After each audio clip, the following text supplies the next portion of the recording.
Okay, enough with the reminiscing on the live chat, guys. All right, PuckTalk Montreal fans, here we go. The phones are ringing. The deadline is coming up next week.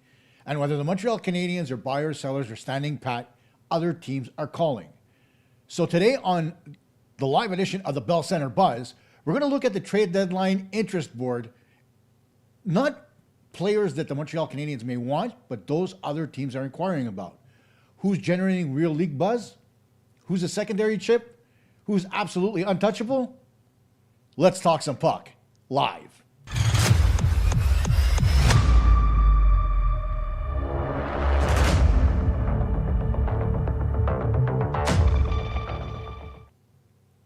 It's not very often that I write an intro that sounds so good, but hey, gotta pat myself on the back because normally I screw things up as I go along.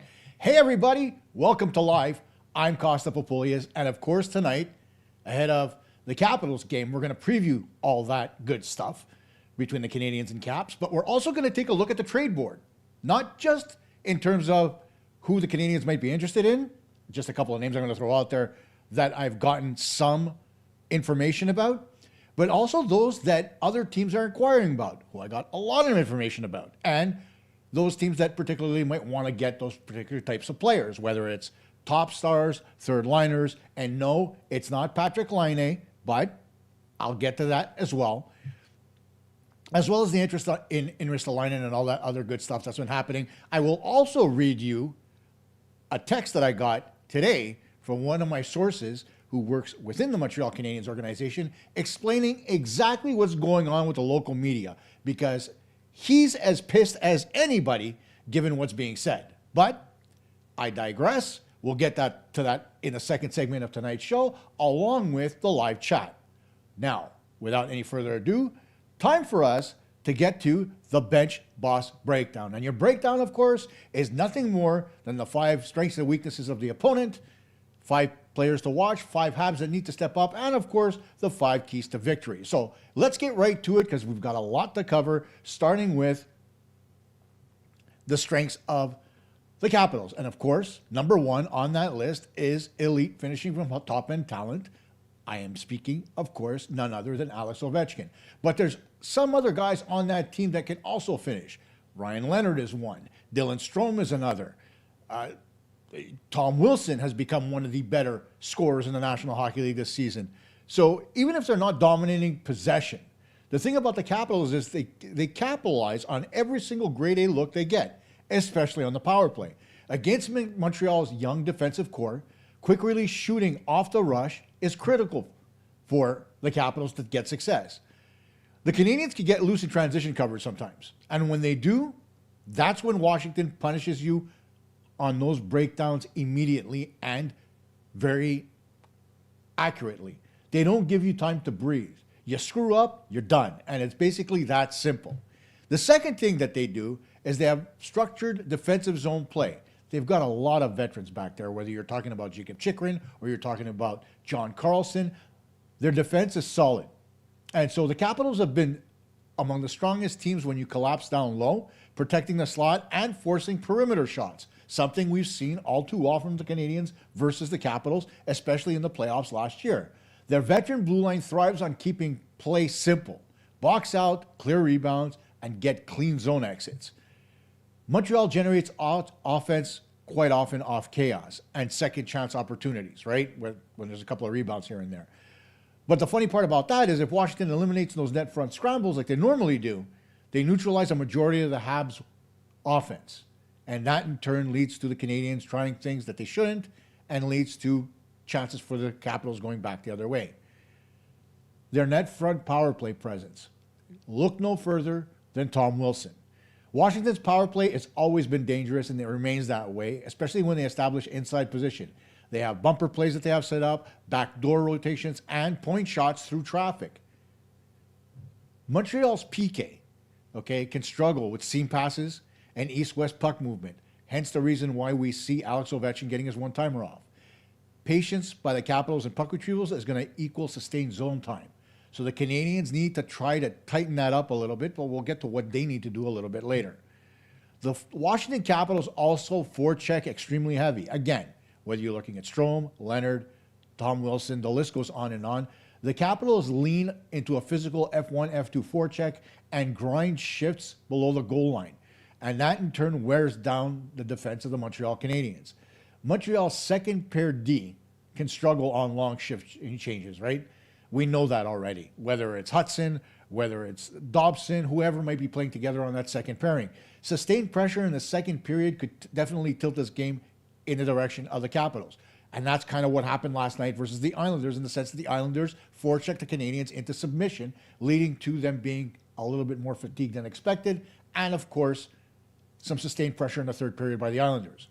And the fourth strength of the Islanders is their veterans and game management. The Capitals win tight games when they protect leads properly, have a slow tempo in the neutral zone, and avoid risky east-west turnovers late. And so when the Capitals have a lead, you're going to see a lot more north-south than you will east-west. Why? Because it's a safe play for them, right? And they know how to defend it. Their experienced core understands that. And so they know how to close out games, especially when there's a playoff race going on, like right now. While the Canadiens thrive on chaos, Washington plays a much more structured game, like the Islanders, and that could be trouble for the Canadiens in tomorrow night's game. Next on our list, the Capitals' weaknesses. And those are few but solid. Number one, we talked about the defense core being a veteran core. They're also not very fleet of foot.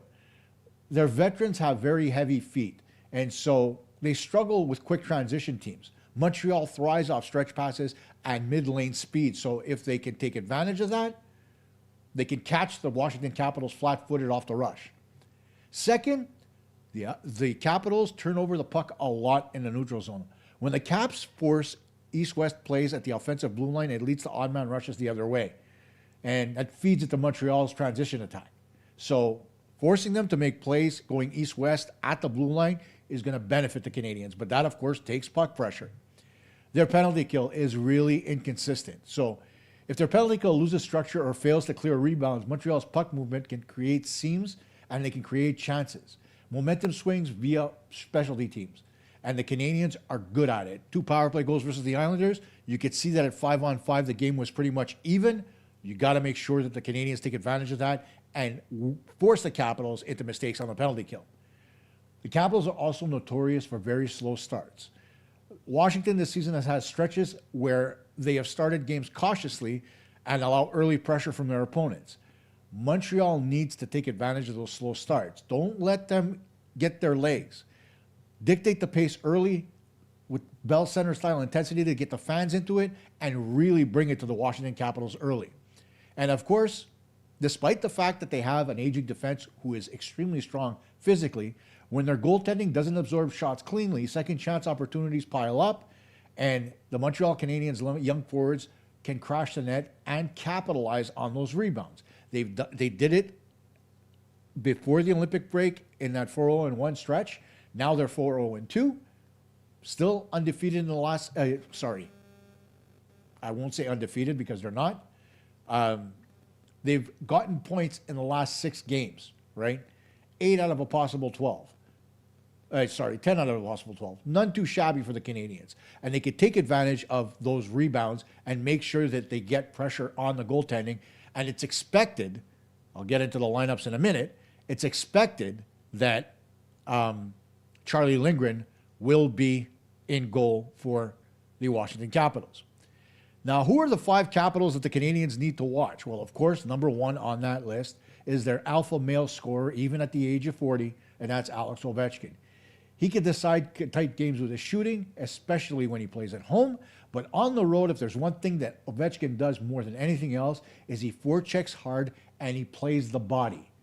He's not just some fancy goal scorer who lets go of shots from the perimeter. He's a guy that if he comes in on the forecheck, he can rattle you. And he loves to rattle guys along the boards, especially when they're trying to clear the puck. He is one of the biggest offensive threats on the ice night in, night out, but he's also a physical deterrent, not somebody that's easily manhandled. So he's the toughest guy to take care of on the Capitals. Next up, Jacob Chychrun. He's the cornerstone of their blue line, and he just signed a long-term deal in Washington, right? So Chychrun drives offense from the back end and quarterbacks their power play. His ability to jump into the play and pinch hard makes him a matchup risk for any team, especially the Canadiens, given the fact that Chychrun is also a larger defenseman. Built a lot like Mike Matheson, but again, much more physical. Then, of course, there's Tom Wilson on the right wing. Wilson brings size, net front chaos, a heavy forecheck, and of course, that little chip that he's got on his shoulder in every game. Even if he doesn't lead the scoring, his impact on puck battles, second chance opportunities, and physical matchups, all areas that the Canadiens must defend, all take a toll on the Habs and make him a very dangerous player for him to deal with. Then there's Alexei Protas, who's emerging as a legitimate scorer in the NHL, capable of 30-plus goal production and creating dangerous chances around the net. His size and finishing make him tough to contain. And of course, there's Ryan Leonard. Leonard's really impressed me this season as far as his rookie. Is it his rookie season? I can't remember anyway. But a former 8th overall pick, Leonard is growing into a core offensive option for the Capitals. And if his role expands, if he gets comfortable, then he could be even more dangerous. Right now, he's playing a more secondary role, and that's perfect for his development. So we'll see how that progresses. On the Montreal Canadiens side of things, who do you think needs to step up? Well, number one, it's got to be Jakub Dobeš. Everything begins in net in this game. Tracking through layered screens because of the net front presence of the Capitals, sealing the post on sharp angle plays, which we know the Capitals love to shoot from the half wall, and eliminate rebound chaos. Now, if this was Sam Montembeault, we may very well be talking a little bit differently, given the fact that he gives up a lot more dangerous rebounds, especially into the slot, than Jakub Dobeš tends to do. But if Dobeš controls second chance opportunities, you reduce the impact of players like Ovechkin and Wilson dramatically, and that's good for the Canadiens. Next on our list, Mike Matheson. He is going to play the most minutes against Alex Ovechkin and his line mates. So he's got to make sure he keeps tight gaps in transition, force Ovechkin to go wide, and his quick first pass under pressure is really going to be beneficial to Montreal. His skating can neutralize what Washington does off the rush because of the fact he's so versatile with his feet. And of course, there's Lane Hudson. Hudson's poised under forechecking pressure is key, right? It allows him to get clean breakouts even when there's guys bearing on him. He makes no risky blue line turnovers, and he has smart puck support options. And if Hudson escapes pressure cleanly, Montreal can flip the ice in their favor. One guy that I put on this list that I think needs to step up a little bit of late is Oliver Kapanen. He hasn't really been all that active as far as Canadian scoring is concerned. While Slavkovsky has contributed, Demidov has contributed, especially on the power play, Kapanen has really quieted down a little bit, even before the Olympic break. So because details matter in this matchup, he's got to be defensively responsible in his zone coverage, because the Capitals will take advantage of it if he's not. He's got to have strong stick in the passing lanes, and he's got to get in on support for puck retrievals, which means he has to get back to help his defensemen with options to get the puck out. Kapanen's structure and positioning, which is very good, can limit seam passes and backside opportunities as well. So there's a lot that he can do on the offensive side, but defensively is where I really look to see Kapanen step up his game a little bit. And then, of course, there's Caden Gooley. Gooley is Montreal's physical edge, period. Even with a guy like Arbor Xhekaj, if he's in the lineup, right? Gooley's the guy that's going to go out there and punish a guy when he tries to do too much along the half wall. He wins net front battles. We've seen that. He clears shooting lanes. He stays disciplined. And what he does very well is play a physical brand of hockey while still being able to get clean zone exits. So his physical presence without taking penalties, that's a really important part of the Montreal Canadiens game tomorrow.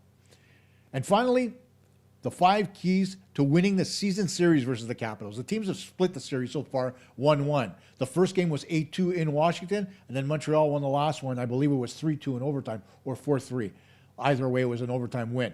But how does Montreal take advantage of that and win versus the Capitals? Well, number one, they have to win the special teams battle.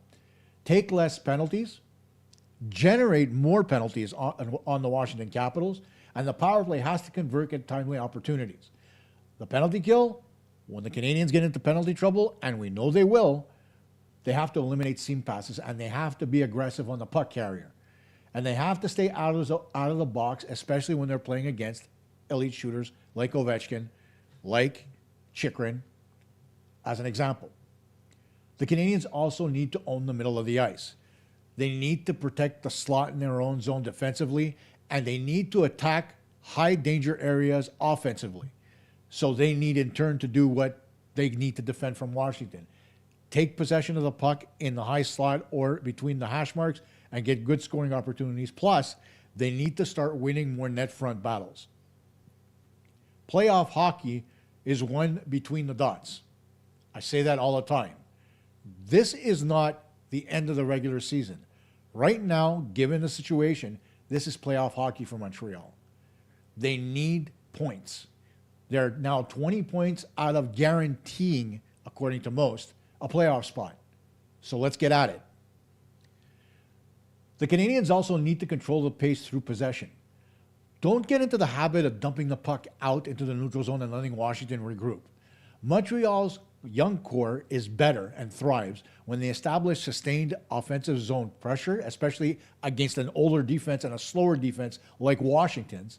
They force opponents to defend in long shifts, and they avoid trading rush chances when they get possession in the offensive zone. Less chaos. While Montreal thrives on it, they can be better with much controlled, sustained pressure in the offensive zone. They also need to get consistent goaltending. Yes, I mentioned Dobish earlier as one of the players that needs to play well.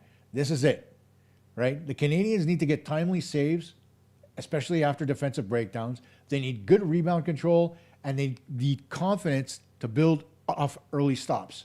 So Dobish has to start the game well for the Canadiens to build a little bit of confidence and momentum. We know that sometimes Dobish will come out and give up an early goal that looks like it's a shot that he can stop. He's got to mitigate that. He's got to get away from it. I think with the work that he's done with Marco Marciano, we may very well see that, but we'll see the proof tomorrow when he starts versus the Washington Capitals. And finally, one of the things that really gets to the Montreal Canadiens in games like this are discipline and emotional control. We saw what happened in the playoffs with Anderson and Wilson inside on the bench, right? But veteran teams like the Washington Capitals will try to draw retaliation penalties, slow the game down, and create post-whistle scrums. It describes Washington to a T, right? Montreal needs to stay composed. I'm not saying don't get into the scrum, because obviously you need to, but they need to stay composed and structured. No unnecessary momentum swings going in Washington's favor. If they start to push you around, start to throw jabs, tie them up, but don't throw punches in those scrums. It's pretty simple. If somebody drops the gloves, okay. Go after him, knock the bastard on his ass. But in scrums, you need to be smart against Washington, because if there's one thing we know for sure, Tom Wilson, like he did during the Olympics, like he's done for the entirety of his career, he's going to want to get in there and absolutely make teams take penalties at inopportune times. It's as simple as that. So there's your bench boss breakdown. When it comes to the lineups, there's not much out there about the Washington Capitals and any changes they might have as yet. But I will say this, according to what I've heard, it looks like Charlie Lindgren's going to start against the Canadiens and not Logan Thompson. Further to that, we know it's confirmed by Marty St. Louis that Dobish is getting the start. The goalies are going 1-1. Dobish has been confirmed. But what we don't know is whether or not Arbor Xhekaj is going to play a second game in a row, or whether the Canadiens are going to showcase Jaden Struble. That remains to be seen. I'm hoping that they leave Arbor Xhekaj out there, because they're going to need his physicality against guys like Tom Wilson in front of the net. He did a masterful job yesterday in the 12 minutes that he played versus the Islanders on Anders Lee. And the minute they took him off the ice and they gave more ice time to Alex Carrier, they shit the bed. That has to stop. Arbor Xhekaj is a big part of being a physical deterrent in front of his old goal. Let's keep him out there and see what he can do. He looked great last night in the 12 minutes. Let's see if he can do more. Now, time for us to get to a lot of the hot topics in this week in the NHL or around the Montreal Canadiens. And that, of course, I have officially named your Bell Center buzz. And now the buzz is very simple, right? There's a couple of things that I want to talk about that people keep mentioning. And it's going to start with Patrik Laine. Now, the reason I'm reaching for my phone right now is because I have a text message on here from somebody who will remain nameless, who gave me a bit of a breakdown as to what's going on within the Montreal Canadiens organization vis-a-vis the trade deadline. And of course, I opened the wrong app. Give me a second. There we go. So this is a text I got earlier this morning from my contact. And he made it very clear because I keep asking questions. Because of the fact that I know certain things about Patrik Laine, I'm kind of curious as to why his name is out there. Now, I know that this started with Francois Gagnon flapping his gums and saying that he's going to get traded before the deadline. I also heard that he's going to get traded by February 26th, which didn't happen. So here's the text I got verbatim right off my phone, guys. Good morning, Costa. For Patrik, there are several possibilities being explored. The Canadiens have a lot of depth and a strong group of young players in the pipeline, and it's very unlikely they'll commit to a long-term extension that he'll be looking for when the time comes.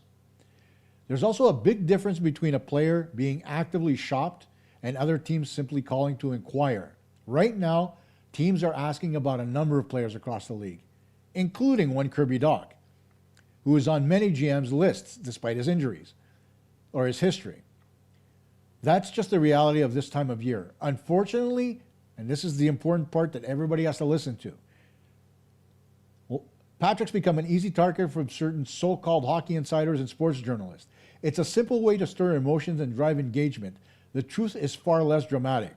If he's to play with the Habs, other moves would need to happen. If he doesn't, moves still need to happen. After last night's results, even more GMs appear to be ready to declare themselves sellers, while others are becoming increasingly desperate buyers. To be clear, though, he's not being paraded around as a must-move player. He's simply one of many names being discussed among general managers right now. And there you have it. Very simple, right? The truth of the matter is the Canadiens aren't looking to trade him, but they're listening. And if you're not listening, you're not doing your job as a general manager. But can we get away from this whole, the Canadiens gave the Patrik Laine's agent permission to talk to other teams? Because that doesn't happen. Agents don't talk to general managers. General managers talk to general managers. The only reason an agent would talk to another team is if perhaps there'd be a sign and trade in place. But that's not what we're hearing. So can we please stop with the agents has permission? Because that's not a valid way of doing things in the National Hockey League. The GMs talk to each other, not the agent to the GM or vice versa. Okay, so let's leave it at that when it comes to Patrik Laine. Okay, I know I have him on my trade board, but that's the reason why. Everybody has to stop saying that he's part of trade talks. He's not. If anything, people are asking, what would it take to get him? Do the Canadiens have an answer? No. They simply say, make me an offer. If the offer is right and makes sense, maybe they make a deal. But they're not feeling that they need to move him. Why is that? Well, before I get into the trade deadline, I need everybody to understand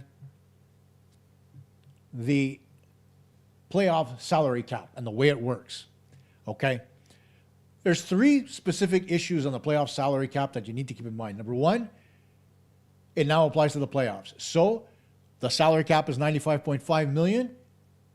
That's what it is in the playoffs. However, unlike the regular season cap, it only applies to the 20 players that you put on the ice. So only those guys count. After the trade deadline, you can have much more than 23 players on your roster at any given time. That's the reason why teams created the Black Aces, right? That they would bring around with them during the playoffs so that if there is an injury, they have somebody right there as a call-up. That's assuming that their AHL team is no longer in the playoff hunt. Now for 2026, like I said, the upper limit is $95.5 million.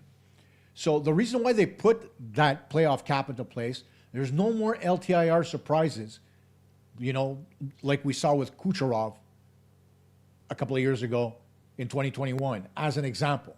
Those things can't happen anymore. So there's no way to circumvent the cap, right? High cap hit players on LTIR during the season, and then they're activated game one of the playoffs. Well, assuming that they stay within the salary cap with the 20 men that they're going to play with, they can't exceed that cap. So if you take him off LTIR and you stick him in the lineup, great, as long as you're under the cap. If you're not, your boy can't play. It's as simple as that. In past years, it would be legal, not anymore.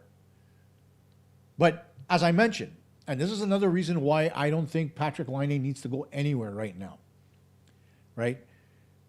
The Canadiens, after the deadline, do not need to carry 23 players. They can carry more, again, so long as they're under the salary cap. Will they want to move contracts? Absolutely. And they're listening on people, and I'll get to that in a minute. But by and large, when you take a look at what's going on, right, the 23-man limit only applies to the trade deadline. After that, it doesn't exist anymore. Now, obviously, the Canadiens aren't the type of team that's done cap circumvention before, right? We've talked about Tampa. Vegas was another one that did it a few years ago. So Montreal's roster construction under Kent Hughes and Jeff Gorton has focused on getting a lot of young players on ELCs, staggered contracts, and a massive $10, $11 million superstar. But they don't have one yet. But maybe down the road. That makes them naturally flexible. And when you take a look at their playoff core, and just their core, their highest priced players, as an example, you've got Suzuki, Caulfield, Slafkovsky, Newhook, Hudson, Dobson, and Montembeault. Not very many players that are paid a lot of money on this team, right? There's also Caden Gooley, who's part of the core, right? There's also Mike Matheson, who's making 5.5. But when you take a look at them, they're not really that cap crunched anyway for the playoffs, right? So it's not an LTIR scenario for Montreal anymore. It used to be with Carey Price, but that's the reason why they needed to get rid of that contract. But where could the playoff salary cap matter? Well, if Montreal wants to acquire a high AAV rental at the deadline, they can do that. Let's say, for example, Patrik Laine returns to the lineup. That's the prime example why this playoff cap is so important. And let's say they're tight to the upper limit going into April.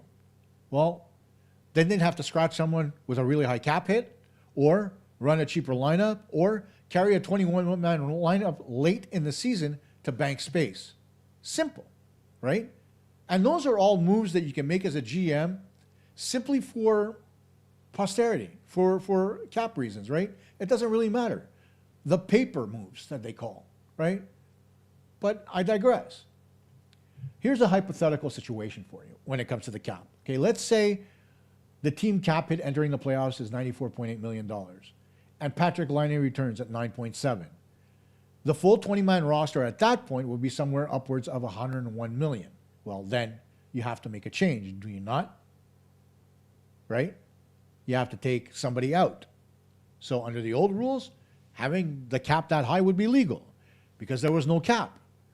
Under the new rules, you need to get your salary cap under $95.5 million. So you would need to scratch upwards of about $6 million from the salary cap. Simple as that. So the bottom line when it comes to the salary cap is the rule reduces manipulation league-wide. And that's a good thing because how badly did it hurt us when we saw Kucherov come back in the playoffs after he'd sat out the entire season? It levels the playing field for everybody. And it rewards smart, long-term roster structure like the Canadiens have right now. So, I hope that totally makes sense to you guys. Because even if they don't get rid of somebody like Patrik Laine, at the very least, right, they're going to be able to play him in the playoffs because it's a 20-man roster, and that's what counts against the cap. So even if you have 101 on your roster or traveling with you, right, so long as you keep the cap under 95.5, your 20 guys on the ice can play, and you don't have to worry about it. Now, getting back to our Bell Center buzz, the other part we wanted to look at is players that are being called upon or being called about with the Montreal Canadiens and drawing a lot of attention. And now, prior to the show starting, Roy mentioned that I didn't have Sam Montembeault on my little graphic. Well, I did. He was in the top right-hand corner, and Roy didn't recognize him because he wasn't wearing his goalie mask. Or he looked a little bit thinner. I don't know. But whatever the case is, he was there. And he's number one on my list People are asking about him, and I'm going to name the teams in a second. But if you're a contender and you're missing a top goalie, even if we in Montreal don't think he is, Montembeault is a very interesting piece that the Canadiens may be able to move, right? We know that he's starter workload capable. He's cap manageable because of his cap hit is $3.25 million, right? And he's got a calm playoff style profile. He doesn't lose his mind.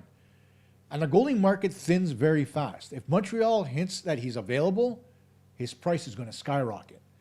And some of the potential buyers for him, Columbus, Carolina, Edmonton, and the Philadelphia Flyers. That ties in with the rumor that we're hearing about Ristolainen being on the Canadiens' radar, right? For all of you out there who are wondering, do the numbers a little bit. That's the reason why they're talking, right? Philly needs goaltending. Canadiens need a right-hand defenseman. Ristolainen fits the bill, as Montembeault does for Philadelphia. Whether or not that deal makes sense for both teams remains to be seen, and whether it's 1-for-1 remains to be seen. There may be other parts to it, but the actual idea of a deal like that makes sense for both clubs. You send Montembeault to Philly, you bring in Ristolainen, you bring up Jacob Fowler. Simple stuff, in my mind anyway, but I digress. And what can he go out and get? Realistically, I think that Monty would be able to get maybe a second-round pick and an asset at the very least. But if Montreal sees him as a bridge to Fowler, then they won't make that move unless a deal for Montembeault blows them away. But we won't know that until it may very well happen. But that remains to be seen. The next person on my list of people that the phones are ringing about is Jake Evans.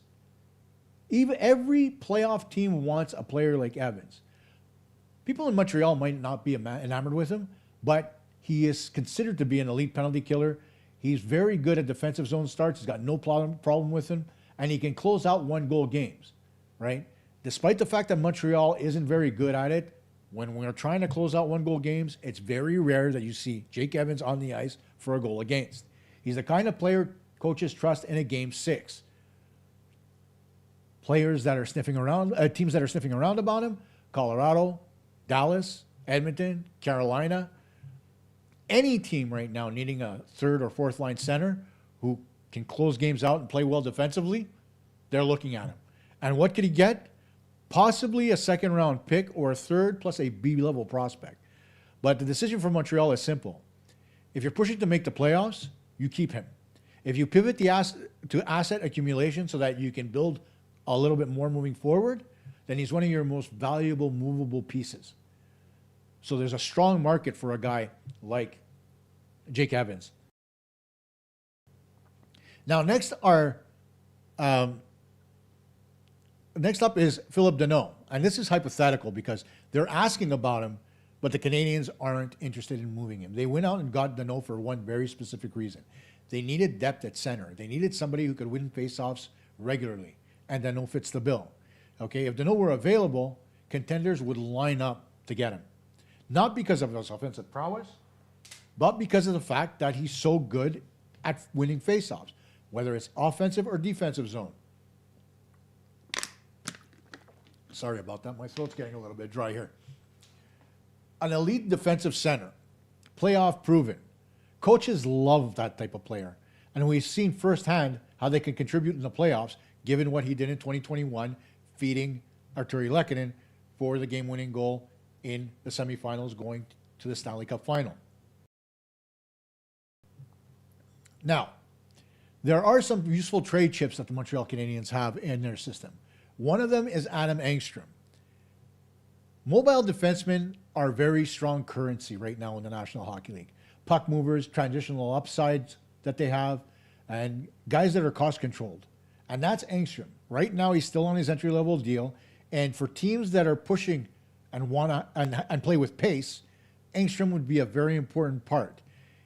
He's much more valuable to Montreal long-term as opposed to a deadline flip. But unless there's a hockey trade to be made that's going to make the Canadiens much better right now, I don't move Engstrom. But he's not an untouchable. Next, that brings me to Alexander Carrier, who the Canadiens went out and got off waivers, They signed him after he was bought out by the St. Louis Blues. Versatile, middle six capable, and can jump lines in a pinch. But he's not a headline piece. But contenders who need depth scoring may very well ask for him as a secondary piece in a much larger deal. We'll see whether or not that happens. And then there's Owen Beck. Teams are asking about Beck because he's interesting, because he's more valuable to Montreal than to the market, right? He's got face-off strength, he's got a high hockey IQ, and he's projected to be a very good two-way player. He's the type you only move if you're acquiring something significant. But the thing about Beck is he hasn't proven whether or not he can actually do anything in terms of the National Hockey League. He's had his chance. He got his first goal in the National Hockey League, but above and beyond that, he hasn't gotten very much. And then, of course, you've got some guys that are considered to be depth add-ons for teams, right, in a playoff hunt, like a Sammy Blais. Sammy Blais, he's physical, he can provide playoff energy, he's a Stanley Cup winner, and he's got a depth winger profile. So you'd get a late round pick for him, but that would be pretty much be it. Again, he could be a complimentary piece on a deal. Jared Davidson is another guy who came up to the Montreal and had a cup of coffee with the Canadiens, really didn't show that much, and after he went back to the American Hockey League, he was pretty ho-hum. But he's not someone that teams are calling about specifically, but they're asking on whether or not he'd be available to throw into a package. So we'll see whether or not that happens. And then, of course, there's a lot of teams that are asking about Bryce Pickford. That's not happening. Okay? Pickford right now is tied with Tish Iginla for goal scoring in the Western Hockey League with 35 goals as a defenseman. He's having a breakout year. The Canadiens are going to want to see whether or not that translates. He's not going anywhere. He's as untouchable as Reinbacher and Hage. Let's leave it at that. And now I see in the chat, there's another name coming up. We'll talk about that because I don't see that happening either. But we'll talk about that when we go to the live chat.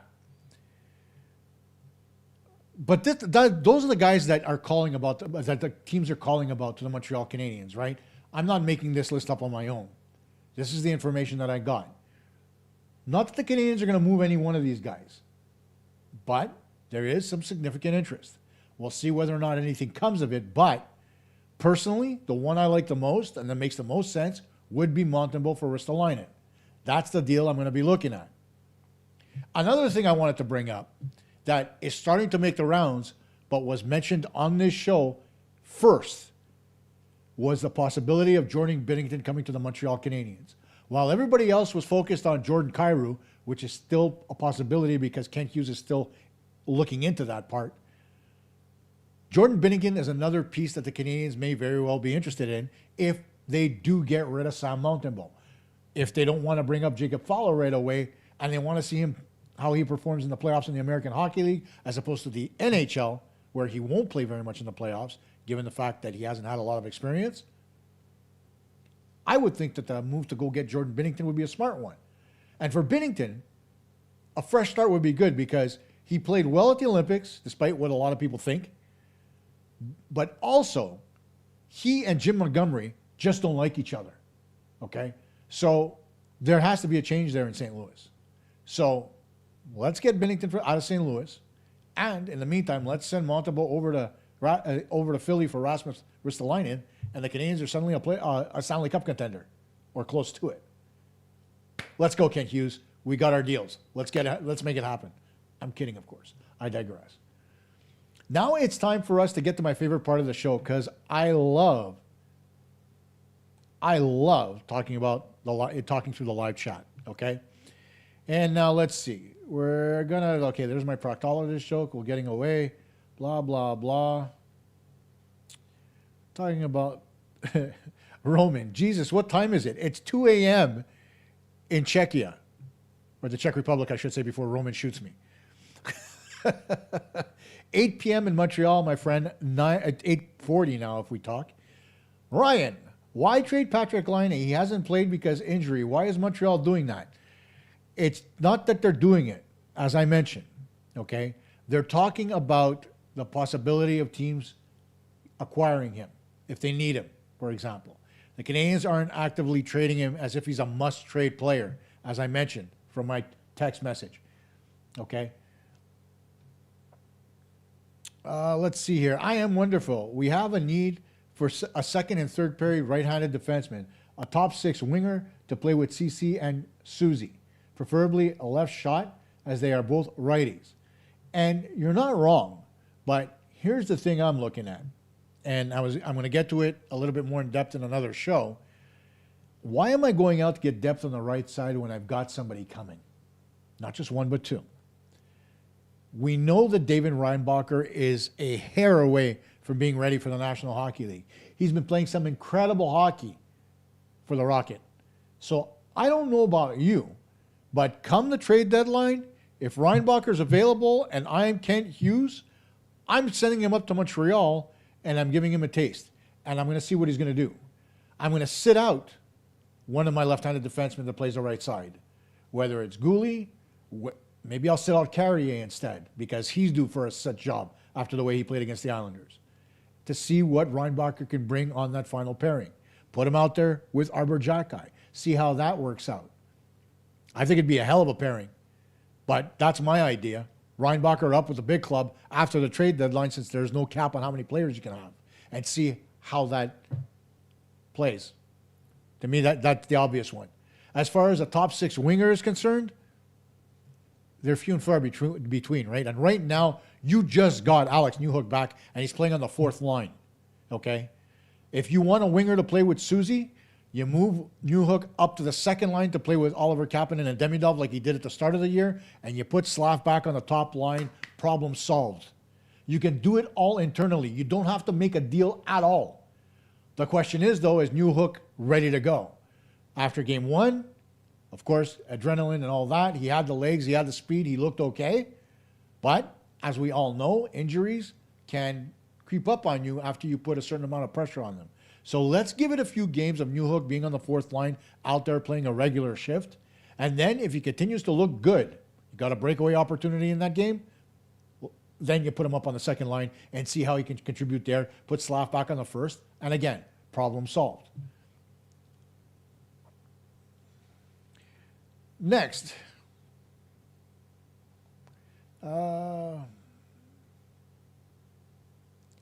Let's see. Ryan, why trade Patrick Laine? He hasn't played because of injury. Why is Montreal doing that? It's like a bad Philip Deneau trade. The trade made sense. Second rounders are not that valuable, and Deneau is good. Second rounders are valuable, Ryan. I hate to beg to differ there, right? If it's a third rounder, they're not as valuable, obviously. But second rounders can be pretty good picks. As can thirds, right? You take a look, PK Subban was a second round pick. Lane Hudson was a third, I believe. Alexander Zarovsky was a second round pick as well. So why am I giving up second round picks? Monty has a gold medal. In what? The Four Nations? As a third stringer? Doesn't count. He has a gold medal at the World Championship. But again, when you take a look at those types of tournaments, you're not playing against the best of the best there. You're playing against the best of who's available because the playoffs are over. And slowly you start getting players back. Monty played well, but he had a much better defense on that team than he does with the Montreal Canadiens. Okay, there are other goalies as well who are better than Monty that have gold medals as well.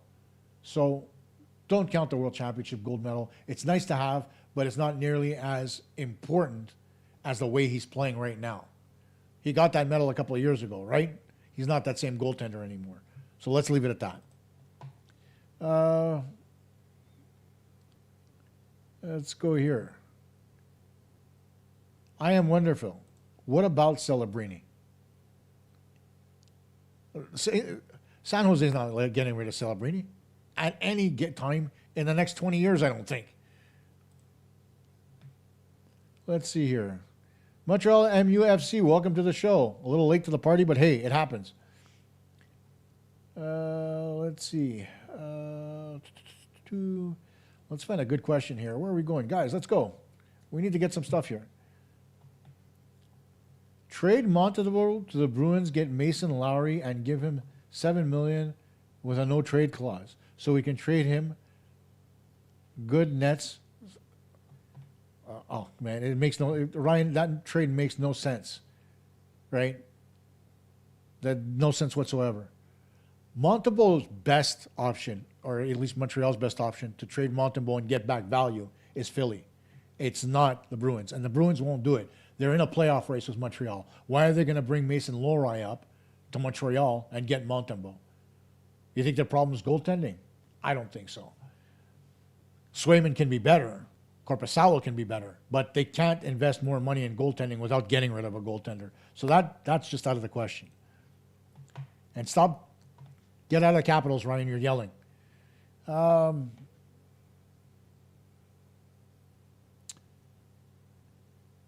Roman brings up the player that I wanted to talk about. I don't see Joshua Roy in this list.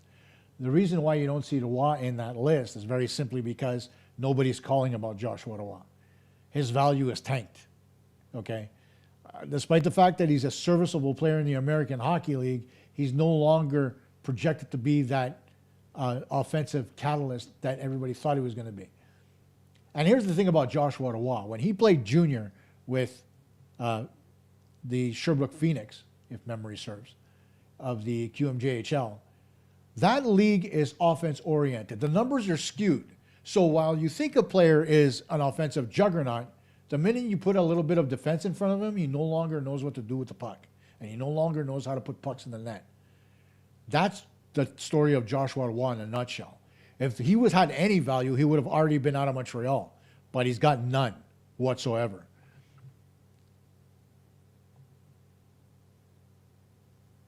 There's your question right there.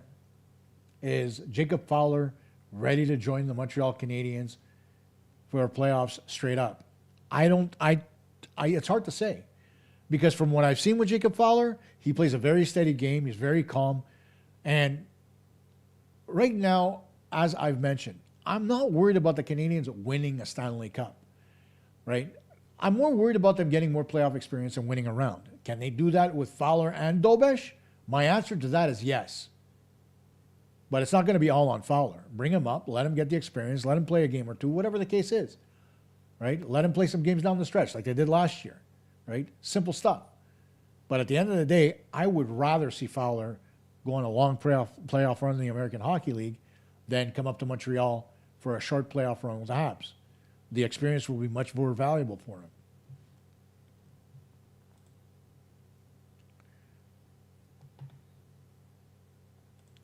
That's my point. Joshua Roy looks far more like an NHLer and not worth making any moves to get one from any prospective team. That's absolutely true. We needed a left-handed center, and he was perfect. He was, except he didn't play well. So, obviously, the Canadiens turned away from that. The Caps are winning against Vegas 2-0, and that's the reason why they're starting Charlie Lindgren tomorrow. But I digress. Where am I here? I just lost my train of thought. Habs trade chips. Engstrom, of course. He's a definite superfluous due to Hudson. Matheson and Struble is expendable. Dutt to Arbor. And I don't trade half of our capable right-handed D in Carrier. Right? Carrier is a right-handed D who's capable? No. Sorry. While he's serviceable, that would be a better word for him, as a fourth-line right-hand D, I'd much rather see Reinbacher as a right-handed defenseman as opposed to Carrier. Carrier should not be playing in the top four. That goes without saying, and he's not. Right? The top four for the Canadiens right now is Gooley, Hudson, Dobson, and Matheson. Right? Carrier is number 5 in the depth chart, and Arbor, Jackeye, and Struble are 6 and 7, depending on which day of the week it is. Right? If you bring Reinbacher up, that changes the whole dynamic, because then you have to shift somebody down or shift somebody up or sit Carrier out. That would be the interesting thing, right? What would the Canadiens do? You want to see what Reinbacher can do in order to settle things down. And then the whole debate about Struble or Jackeye becomes moot, because you go into the playoffs and think about this for a minute as a defensive core. Obviously, you've got Hudson, Gooley, Matheson, and Hudson, but then you've got where am I going with this? You've got Reinbacher as your third pairing right defenseman, and Arbor Xhekaj as your third pairing left defenseman. Suddenly, that defensive core looks a lot better than it did before, doesn't it? Just one player. I'm just saying. We also have Gouli as a potential trade chip. Phil, he's not going anywhere. Sorry. He's not. They're not moving Gouli. He may be injury prone, but he's a very strong two-way defenseman. The best two-way defenseman when healthy the Canadiens have. And you're not moving that guy unless you're getting somebody back of equal or better value, or if you got somebody up the pipeline of equal or better value. The Canadiens don't have that on the left side right now outside of Engstrom. Okay? So if Engstrom is going to be the answer to Gouli, and Engstrom does not have a physical game like Gouli, then the point's moot. Engstrom would probably be your third pairing defenseman to start. Be a nice pairing to have two guys from the AHL play together, wouldn't it? But then you're taking ice time away from Arbor Xhekaj, and then people are starting to hate me again.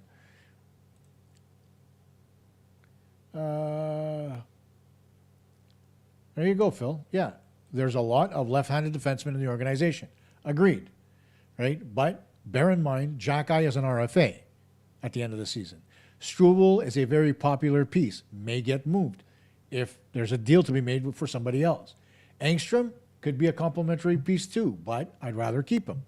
Yes, there's a logjam on the left side for the Canadiens, and you want to trade that for possibly a right-handed defenseman when you've got Reinbacher coming up, you've got Pickford coming up the pipeline as well. I'm not biting. The Canadiens have done a masterful job at developing their own defensemen, okay?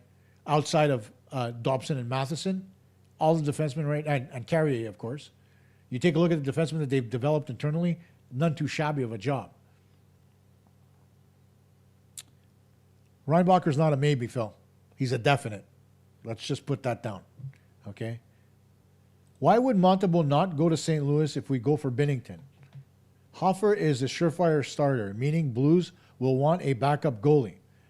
That's an extremely good point, but at the same time, there's more value in sending Montembeault over to Philly because they're more desperate for a goaltender that has starting acumen than St. Louis Blues are. St. Louis isn't making the playoffs, okay? If they were making the playoffs this year, then maybe, but they're not. And next year is going to be a contract year for Monty. Monty needs a change of scenery. Monty needs to earn his next contract because as far as value is concerned, he's kind of shit the bed in Montreal a little bit, right? So going to Philly, getting outside a Quebec market that can be very difficult on players like Montembeault might be a great thing for him. You look at what it's done for guys like Jonathan Drouin, who didn't have the mental capacity to play well for their hometown teams. It's not to say that they don't want to, but it's just a lot of pressure. When you're from outside Montreal, the pressure's a little different. Yes, you still have to perform. That goes without saying. But if you're not a good Chenu, then there's less pressure on you to perform. And that's the thing about Montreal. You take a look at what's happening with Zach Balduc. There's pressure for him to perform in his own mind, especially because of the fact that he's a kid from Quebec. But if you're going to play well, you need to get outside of the I'm playing for a Quebec-based team and think about I'm playing in the National Hockey League. Well, let me just go out and play my best. And then Balduc will earn his spot in the lineup again. Moving on. But like I said, to me, Montembeault, it makes more sense to move him over to Philly for Ristolainen. There's more value in that trade, if you understand where I'm going with that. Let's see. Francois Bouvier. Engstrom, Xhekaj have already shown chemistry. Sadly, the coaching staff are wearing bifocals. I don't know that they're wearing bifocals. There's a lot that goes into the whole lefty-righty thing when it comes to defensemen for obvious reasons because being able to get the puck out of your zone when you're facing the play as opposed to being on your backhand is a lot easier. Some coaches don't mind it if they've got defensemen that they know are very versatile. But when there's when you're playing against teams that provide a lot of puck pressure, especially in the playoffs, like last season where Montreal was playing Washington and Lane Hudson was catching himself on the right side and the Washington Capitals exploited it. You want to avoid that as much as possible. So instead of putting a left-handed defenseman on the right side, whether it's Hudson or Gooley or otherwise, you put somebody else there who's right-handed, and it makes it easier for them to move the puck up the ice.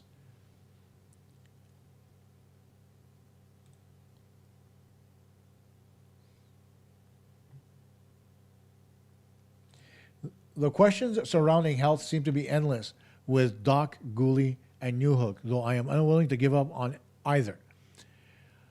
Look, it goes without saying that the Doc injury to his foot was unfortunate. It's a slap shot, right? A lot like what happened to Gallagher's hand, not once but twice. How many times does that happen? That somebody takes a slap shot from the same player on the same hand? Not too often, but anyway, I digress. But then you take a look at Gooley, he's had multiple different injuries. And then you look at Newhook, falling into the boards and breaking your ankle doesn't make you injury prone, right?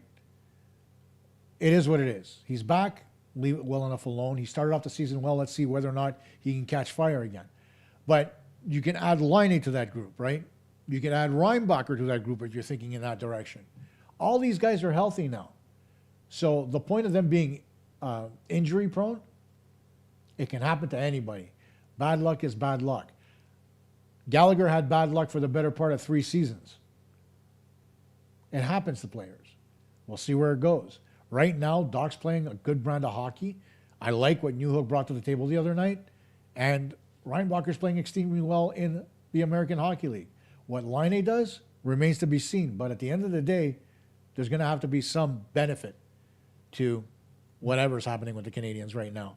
But the question about health, that's not something that teams look at a lot when it comes to deciding what they're going to do about players, especially not players like Laine who are on contracts that are ending. It's a no-brainer for anybody that tries to go out and get Laine to augment their offense if they try it, right? It's a little bit more expensive for them because it's $8.7 million off your cap, but you're getting somebody who can score goals on the power play and is 100% healthy right now. And going into the playoffs, that's a very rare commodity.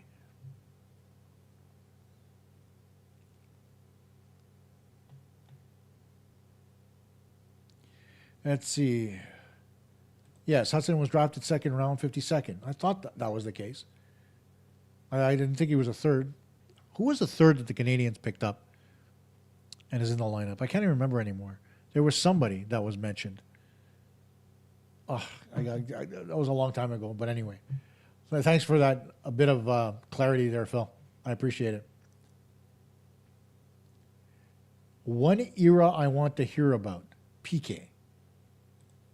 Francois, you want to give me a little bit more insight into what you mean? Why am I not as enthusiastic about Dobich? I think he's perfect as a starter until Fowler's ready. I didn't say he isn't. I love Jakub Dobich and what he brings to the table. I think he should play more, just like you do. That's not the case here. Well, we're just talking when it comes to trading Montembeault, right? And bringing Fowler in as the backup for now, right? Dobich can be a starter.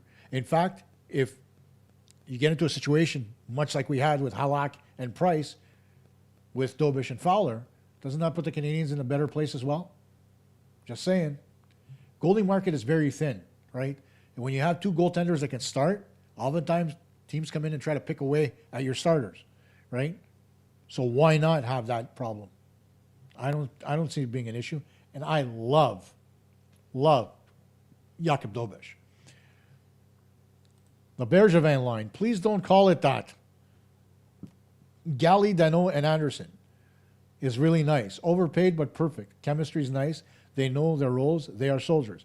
And I would agree. And the reason why I'm saying, Phil, don't call him the Bergevin line, because Bergevin didn't want to re-sign Phil Danault. He's not a Bergevin guy, okay? Gallagher got the contract at the time because he deserved it. Josh Anderson got the contract at his time because he deserved it. Whether the length was too long, that's a Bergevin thing. But Danault, when it came time for him to get re-signed, Bergevin didn't want him. Thought it was too expensive. I guess not, right? But again, getting back to that whole, he's not a Bergevin guy. So you can't call it the Bergevin line. Call it the old man line.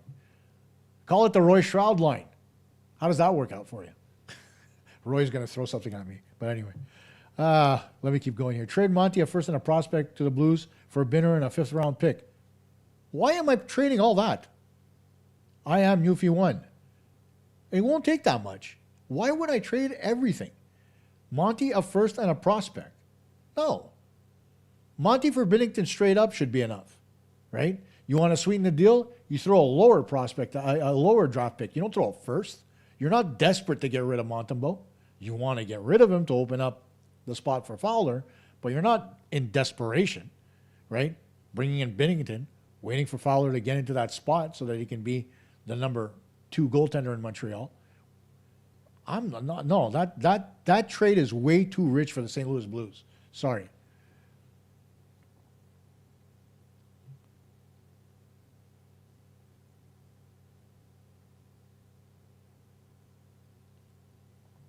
There you go. Phil is doing his homework. Okay, Papanikis was in the third, 69th overall. Pickford 81st, Radkoff 82nd. Thank you. Forgot about the Greek. Yeah. Papanakis is not a regular Greek name, and I don't think he is Greek. I'm going to go look at that because, honestly, I don't think he is. Where are we here?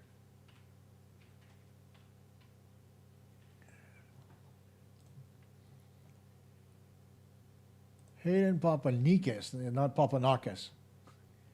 It's...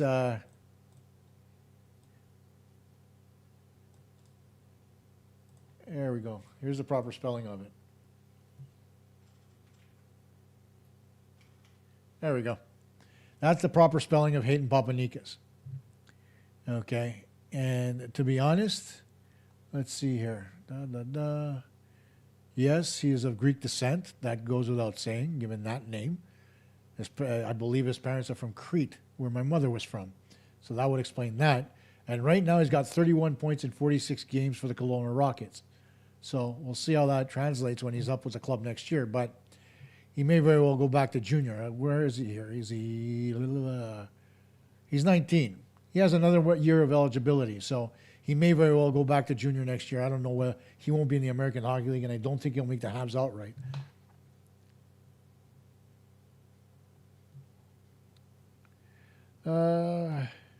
He does have Greek ancestors, Roman. You're right.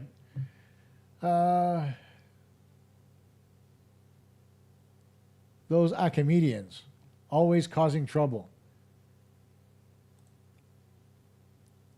Okay.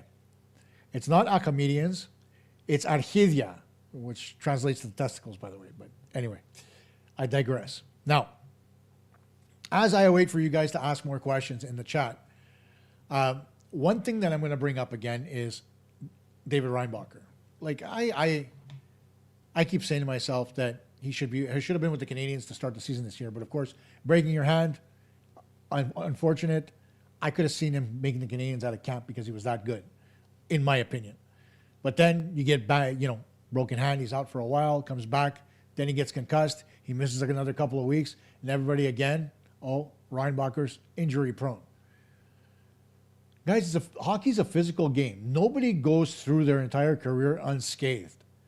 So let's leave it at that. But I want to hear from you guys in the chat. The idea of bringing Reinbacher up after the trade deadline to be a right-hand defenseman with Montreal here and now. Like I said, I thought he was good enough to make the Canadiens out of camp. I want to know what you think. Do you think that we should bring Reinbacher up to see what he can do in place of Alex Carrier? Just a thought.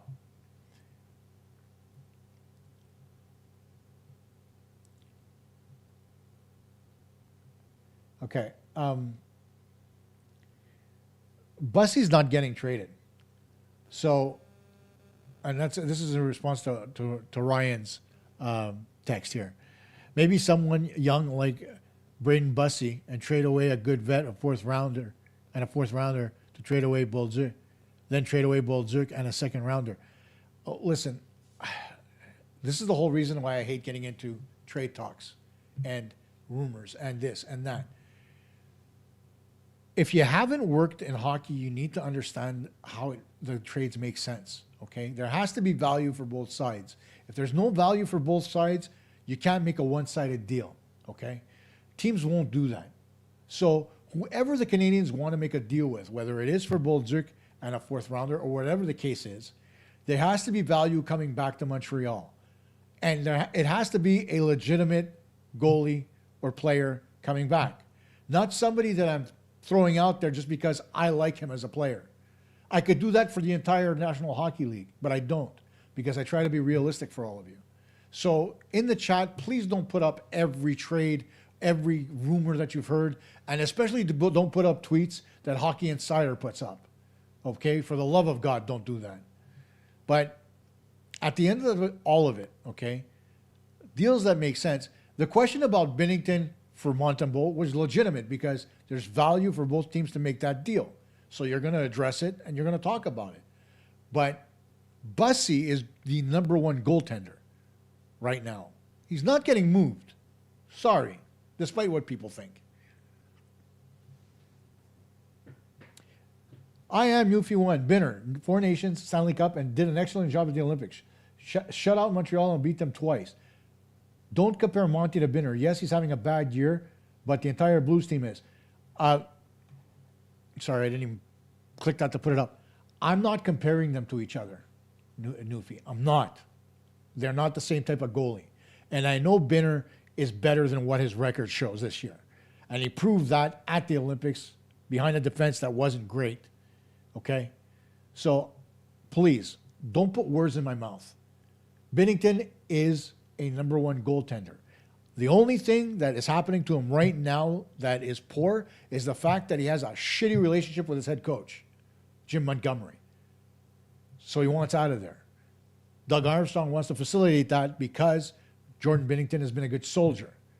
And so you want to do the right thing by the player. Jim Montgomery couldn't care less, right? And for all the talk about what Jim Montgomery did with the Boston Bruins, I think that a little more credit has to go to the players on that one than Jim Montgomery, because right now the Blues look like hot garbage. And it's not because of Binnington, it's not because of Hoffer. The team is just playing really poor hockey. That goes on the coach, pure and simple. But yeah, I am Newfie. I am not comparing Montembeault to Binnington. They're not the same goalie, and Binnington's a hell of a lot better. What do I think of Zach Whitecloud being a good option on right D? Whitecloud's fine. The question is, who do you move for him? Right? Let me just look here. Sorry about that. Sometimes I hate my iPad. I really do.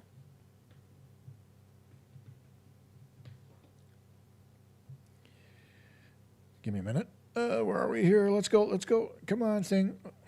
My laptop was too slow. Okay, so Whitecloud right now. Okay, I thought he was still playing for the Golden Knights. I didn't realize he'd gone to Calgary. He was already traded to Calgary. Calgary's a dumpster fire. And Whitecloud, I mean, you take a look at him. He's a good option. He's 29 years old. 6'2", 210 pounds. Yeah, I'd say he's a good option. But would you rather bring in a Whitecloud that's going to cost you something? Or would you rather put Reinbacher in that spot? I'm just saying, right? There's nothing that forces the Montreal Canadiens to make a deal here, right? You've got a serviceable right-hand defenseman who's supposed to be your right-hand D of the future in Reinbacher, ready to go. Why am I going to go out and get Whitecloud, right? I don't know. And he's not, I mean, he's only played 9 games with Calgary, right, this season. So I don't know. I mean, I'm really not overly impressed with him, right, when it comes to his offensive output. And defensively, yeah, it's Calgary. But, you know, even with the Vegas Golden Knights, he was -8 this season. So, I don't know. He'd be a good option, but not something I would do. Roman, Reinbacher up, Struble down, all day, every day. The problem with that is that Struble is not waiver exempt, and the Canadiens don't want to lose him on waivers. So, and they will. There are teams out there that are watching Struble. If he gets put on the waiver wire, he's gone. Okay? So, the Canadiens don't want to lose him. And in that sense, he'd have to move in a deal first before. But Reinbacher can come up regardless of whether or not Struble is in or not after the trade deadline. Just remember that. So long as Montreal stays below the cap. And they've got some cap room. So there's that, especially for somebody on entry level like Reinbacher. Ryan,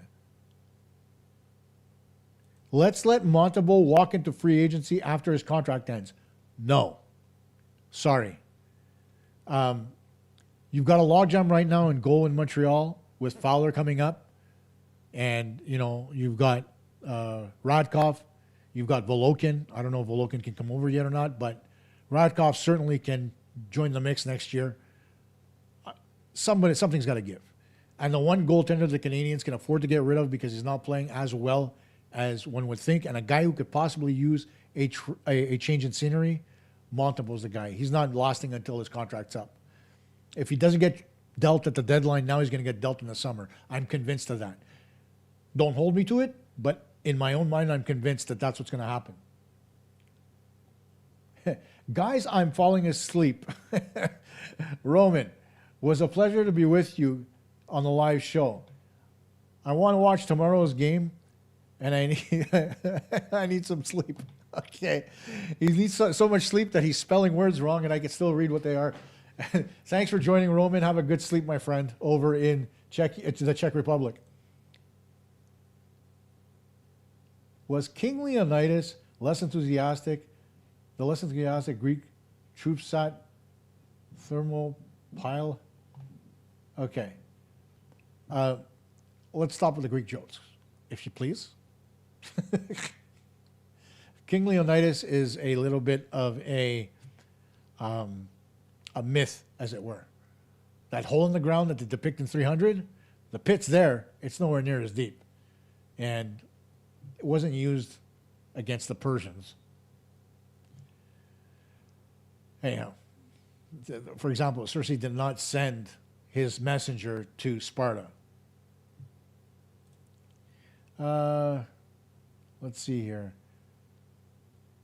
You leave Reinbacher in Laval. He's still developing and is getting over injuries. It would be ill-advised to bring him up. Bad move. You really think so? Because he's not getting over injuries. He's not injured right now. His last injury was a concussion. Not much to get over, side of a headache, right? He got popped, he went down, and he had a concussion. Got over it. And since then, he's been flying. So, again, are you going to base what you do with your players on injuries? Sometimes yes, sometimes no. Depends on the severity of it. But because of a concussion at the American Hockey League level, no. I don't think so. I would bring him up. If anything, just to see what he does. Carl Guerrier, best show for Montreal Canadiens. You know goalies. As a former goalie myself, thank you. Reinbacher is not too young, guys. Okay? Come on. If we're going to make excuses for players not coming up to Montreal, yeah. But he's not too young. I mean, what is he, 22 now? Let's see here. Let me bring it up.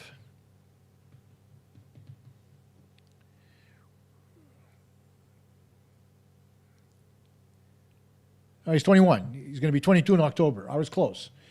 But, you've also got a 20-year-old in Juraj Slafkovsky in the Canadiens lineup. Age is not the issue. And the Canadiens don't give a rat's ass about age. They worry more about capability. Can he play at the NHL level? In my mind, from what I saw, my answer to that was yes. Did he need a little bit more American Hockey League refining? Yes. He's gotten that this season. Why am I going to wait more? We got rid of Logan Mailloux to St. Louis, who was another right-handed defenseman, right, in order to get Noah Dobson. So if that's the case, what's the idea here? Why am I doing it? No, not Noah Dobson, excuse me. We moved him to get Zach Bolduc. But we moved him because we were getting Noah Dobson, another right-handed defenseman. So obviously, there was no priority there at the time. Now there is. So if you need to get a right-handed D, what, you're going to bring in a guy, you're going to make a hockey deal to get a guy who's still got term and take that spot away for the next year or two from David Reinbacher? I think he's waited long enough. He should have been in the league last year. But no, because of the knee injury, he had to wait. He missed a whole year of development. If we can do what we did with Alex Galchenyuk and take a guy who didn't play an entire junior year because of his knee and bring him straight into the National Hockey League, I think we've waited long enough for David Reinbacher to come up to the National Hockey League. That's just my opinion. But at 21 years old, he's not too young.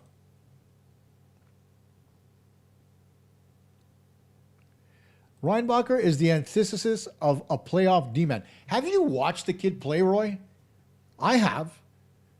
He's not the antithesis of a playoff defenseman. In fact, he's very similar to what Caden Gooley brings to the table, except he's not nearly as physical. But he's got a mean streak. He's very good at moving the puck. He can contribute offensively.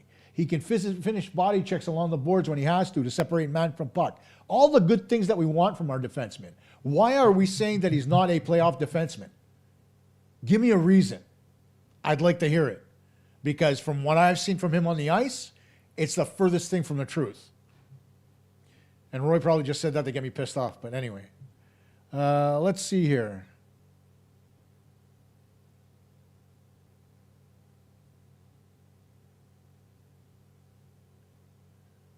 Yeah, I'm not going after White Cloud, guys. 29 years old. He's probably at the tail end of his contract, right? Let me go to Puckpedia and take a look. Hang on. Where are we here? I hate doing this live stuff, but anyway. I mean, like looking for stuff live when you guys asked. All right, let's go. Come on, laptop. Players. No. That's not what I wanted. Consent. Zach. White Cloud. There he is. Okay, so White Cloud. Let's see here. He's got another 2 years at $2.75 million. So he's not expensive. But he's listed as a number 2 right-handed D. So maybe I make that move. But the thing is, can he move the puck effectively? Is he a guy that can skate well? The answer to that is yes. So maybe, just maybe, you bring him in to be a replacement for Alex Carrier and still bring up David Reinbacher. There's all kinds of different options. I like Reinbacher. I'm sorry. For those of you that don't, I apologize up front. But I like the way David Reinbacher plays defense. I really do.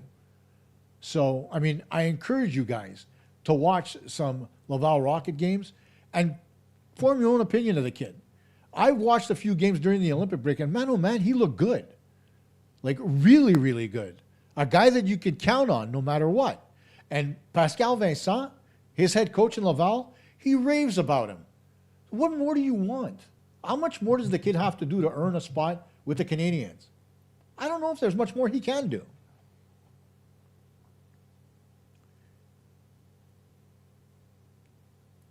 Struble at 1.4. Look, Struble's overpaid at 1.4 because he brings nothing to the table for the Canadiens right now. He hasn't dropped the mitts. He hasn't been physically engaged. He hasn't provided any offense. And defensively, he's been porous. So it's $1.4 million in my mind that's been flushed down the toilet, right?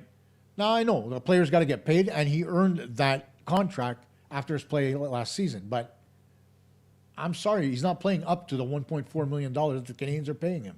It's as simple as that, in my mind anyway. Let's see here. I hate Joshua. That's a very difficult word. I will send him to the OHL. Yes, I did not say wrong AHL, OHL. Same as Jared Davidson, they're useless. Unfortunately, after you get past the age of 21, you can't go back to junior. So OHL is wrong, Ryan.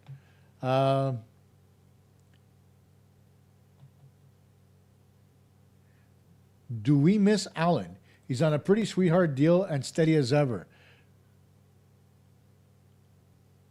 Would we welcome back $4 million Kovacevic for a pair of middle picks? That's an interesting thought.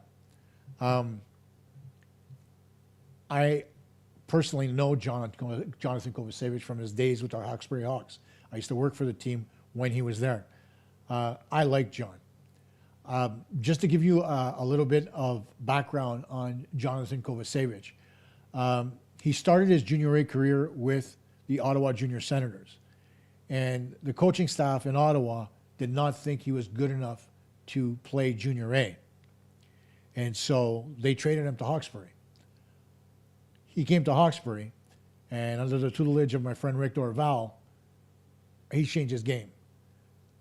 From there, he went to Mercyhurst. From Mercyhurst, third round pick of the Winnipeg Jets, and the rest is history. Okay? John is a workhorse. He will put himself through a brick wall for any team that he plays for, regardless of his salary. That's not what he's about. He's happy to be where he is because a lot of people thought he wouldn't be there. So would I welcome John back at $4 million? I never thought the Canadiens should have gotten rid of him in the first place. I didn't like that move because he fit a need on the right side. The Canadiens would have never had to go out and get Alexander Carrier if they would have kept John Kovacevic. Simple, right? As far as Allen is concerned, I don't miss him all that much, although, because I was never a fan, okay? Even when he played junior for the Montreal Juniors, I wasn't a fan of Jake Allen. That's just me, my opinion, my assessment of it, the way he played. I thought he was put on Team Canada and played poorly for them in the World Juniors. I thought he did not play well for the Montreal Juniors. In fact, I thought he was the second best goalie behind J.F. Berube, who became the starter with the Armada after the team was moved up to Boisbriand. So, no, I don't miss Allen. Do I miss John? Absolutely. John Kovacevic should have stayed with the Montreal Canadiens. Pure and simple.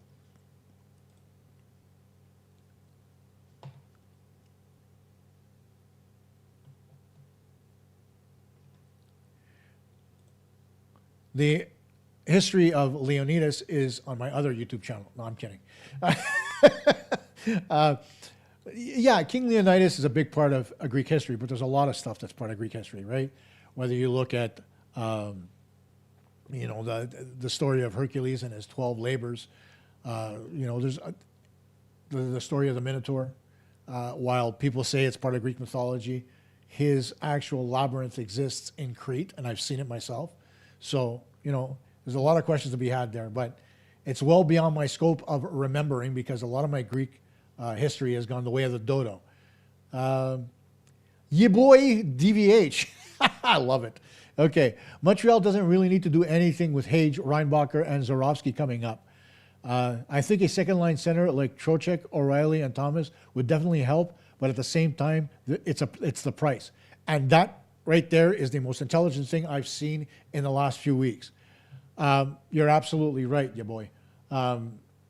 If there's one thing about Trocheck, O'Reilly, and Thomas, number one, Thomas has a no movement clause. So whatever you're going to get him to waive for, it's going to be costly, especially to the Blues. O'Reilly, as I mentioned time and time again, his number is going to be really high, and he's not fast enough to play in a system like the one Montreal plays. And Trocheck, I'm not convinced that Trocheck's the answer for Montreal. So, leave it, be it as it may, I agree. Hage is coming up. Reinbacher's around the corner. Zorowski's in Russia, burning it up. Okay? We've still got Engstrom on the farm, right? Why am I going out to acquire assets at the trade deadline? If anything, I'm trying to dump to make room for those assets. Just saying. Good one on you boy.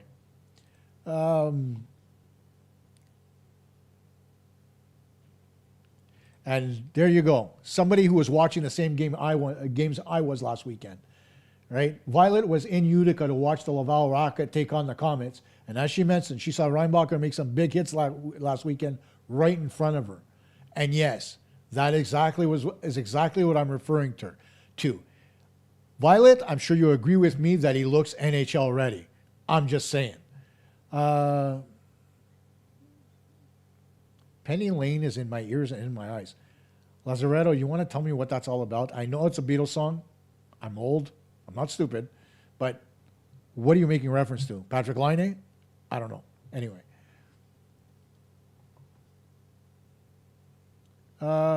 We need a defense trophy, a defensive defenseman one.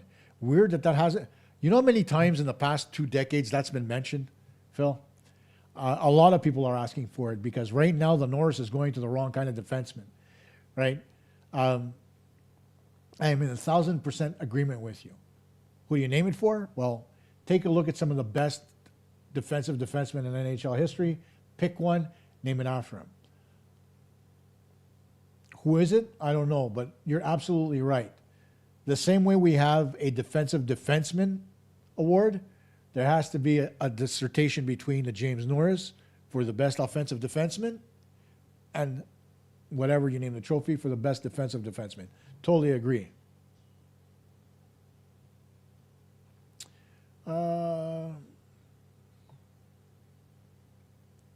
They should have traded Roy and given him a chance elsewhere. Everyone deserves a break. I agree with that, Newfie, but you have to earn that break, right? And you have to show that you want that break. The problem with Joshua Roy, since he's been in the Canadiens organization, and even since junior, is that he wasn't a play driver. He was more the guy that finishes more often than not, expecting his teammates to make plays. And that's why he doesn't fit in Montreal and very well won't fit in with other teams. You got to make your bed in the National Hockey League in order to get there when you're not a superstar. So you got to prove your worth. Joshua Roy has not done that, and that's the problem. That's the reason why nobody wants him. I'm not saying the kid doesn't have talent. I know he does. I've seen him play. I've seen him practice. The problem with Joshua Roy is up here because he wants everybody else to do the work and he wants to reap the benefits. That's not how it works in the NHL. You know, unless you're... Look at Uri Slafkovsky as an example.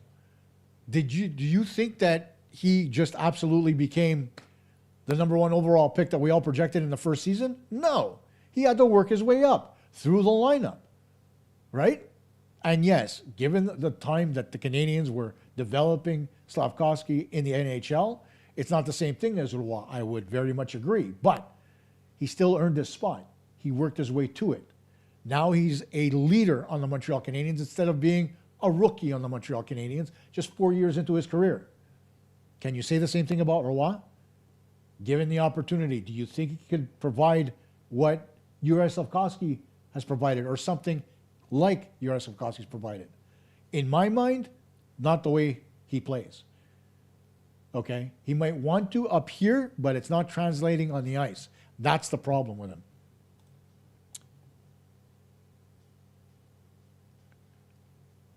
Was Leonidas a right shot? I think we'd have to ask his wife.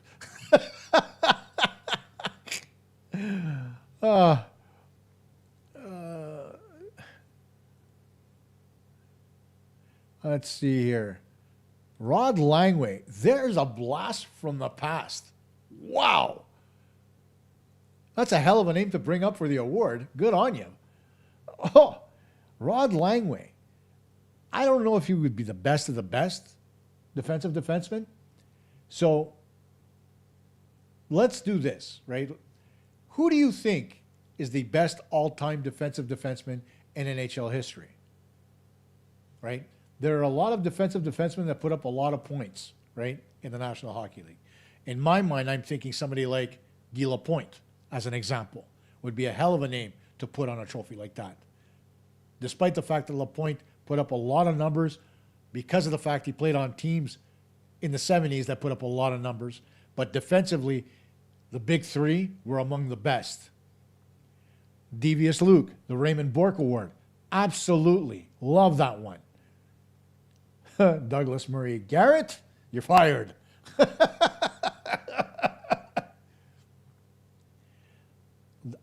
Lazaretto's right. Rod Langway, the only NHL player to be born in Taiwan. That must have been some hell of a vacation. I'm just kidding. But no, who do you think, give me another example of a defensive defenseman in the chat that you think should be named after this award. Like I said, I thought Guy Lapointe in the 70s would be the perfect example. But I'm old, as is Roy Shroud, and so what we say really doesn't go. Rod Langway is an excellent choice. My favorite, Adam Foote. He's probably not the best. Adam Foote was a very good defensive defenseman, but he wouldn't win by a nose.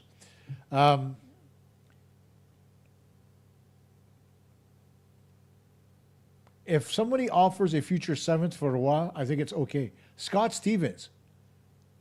Again, that's a hell of a name to bring up. Robinson?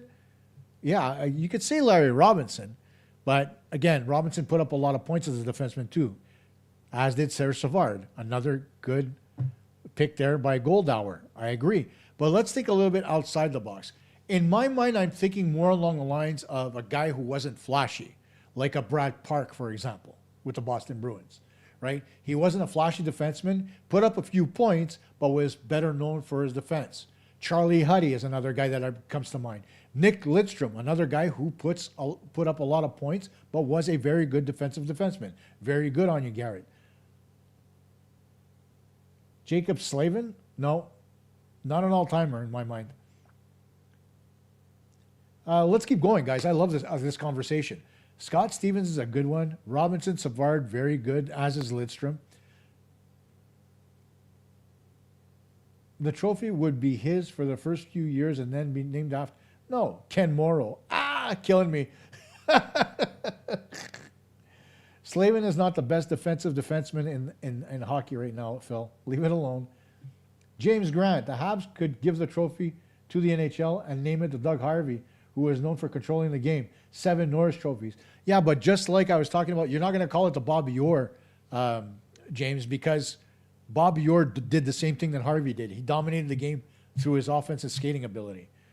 So you're not going to name it after an offensive defenseman.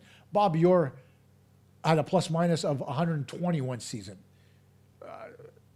So did Larry Robinson at one point, I believe.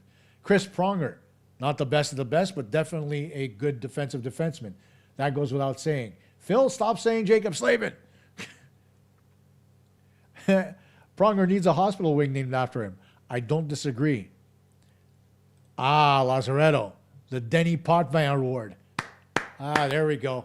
Perfect. I love that thought. I know that Stevens had a lot of points early in his career, but Jacques Lemaire converted him into a defensive cornerstone.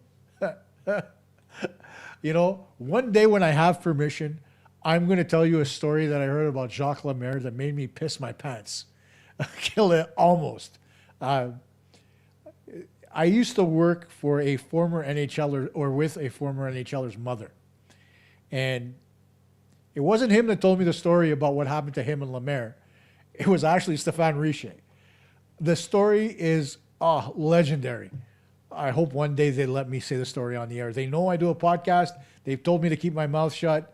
I'm hoping one day they tell me it's okay. Brian Leach, again, another good defenseman, but a really high offensive side. Violet, somebody already brought up Lidstrom. That's a great choice. We all love Josh Georges. Josh Georges was not among the best defensive defensemen. Come on, guys. Think about the league, right? Ken Danico would be a better choice than Josh Georges, as an example, right? And he played during the same era as Scott Stevens. And while Stevens did put up a few more points, Danico was the guy that you put out there in a shutdown role with the New Jersey Devils, right? Who the hell is Harry Howell? I got to look that one up. Thanks for that.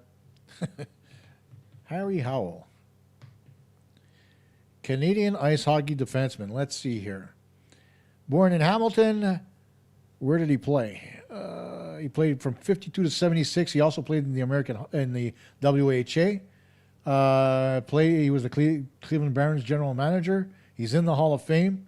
Played for the Rangers. Not a bad choice. I like that one, especially given the fact that he's a former GM and he's in the Hall of Fame. That one makes sense. Larry Murphy's another good choice. I like that one as well. The Hal Gill Award. That's awesome. I like that one. Another vote for Harry Howell from Roy. Garrett, you and Roy should get together because you sound like you guys are the same age. But I digress, of course.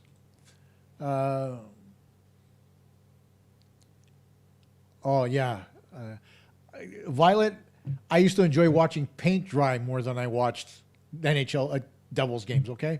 That's how bad they were as far as putting you to sleep. Hey, No Channel. Cale Makar and Quinn Hughes. Ryan, defensive defenseman. Bill Gatsby's another one. That's a good one. Mike Ramsey, possible. Kevin Lowe, not a chance in hell.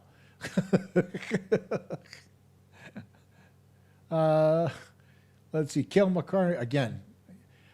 Ryan, I think you press enter one too many times on your keyboard because your chats keep coming up 2-3 times here. Let's keep it going, guys. I love this conversation. Who else do we name it after? It's funny how there's not a single Maple Leaf. The Boreas Salming. Hey, wouldn't that be something? Call it the Boreas Salming Award. You're all going to hate me because I named a Maple Leaf. But don't you think that somebody like Boreas Salming deserves it? Honestly? Think about it for a minute. Call it the Harold Snaps Award. Or the Wayne Babbage Award. It's a trophy with a big mustache on it. But people might mix it up and think it's the Lanny McDonald Award instead.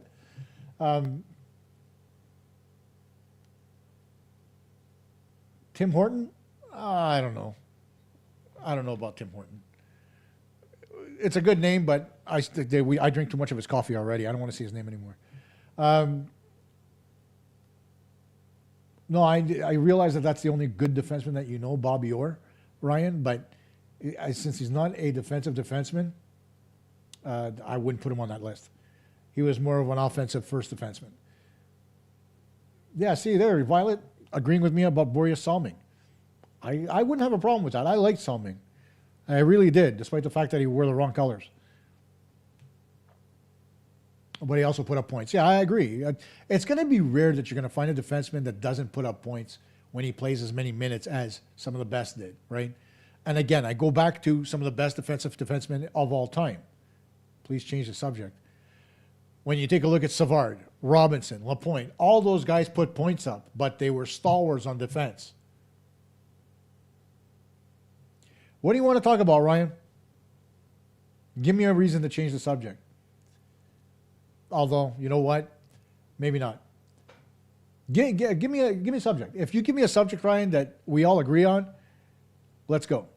Bill White, another good one. Thank you, Garrett. I appreciate that one.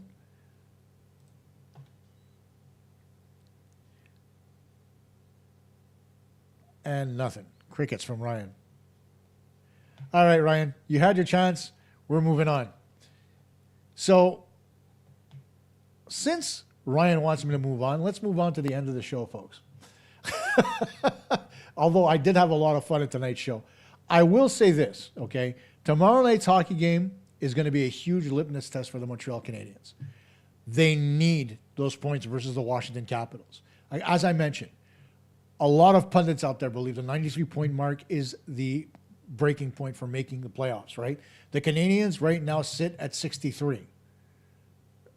73, excuse me. So they're 20 points away. They need wins in regulation, not overtime. This team has to learn to win tight games. They did it versus Washington last time in Montreal. I think they could do it again. But they need a strong performance from Jakub Dobeš, and they're going to need their defense to be on their best behavior. Move your feet. Just play well man-to-man and limit the amount of penalties you take against Washington. Because if there's one thing Washington does to every team in the National Hockey League is they take advantage of the fact that they take penalties against them and they fill the net with shots from guys like Alex Ovechkin. Obviously, the Canadiens are going to need to move their feet. You tell me in the comments after the show is done what you think is going to happen tomorrow night. God bless you all for joining me tonight. This is the funnest show we've done yet. So thank you. I love you. And one last thing before I go.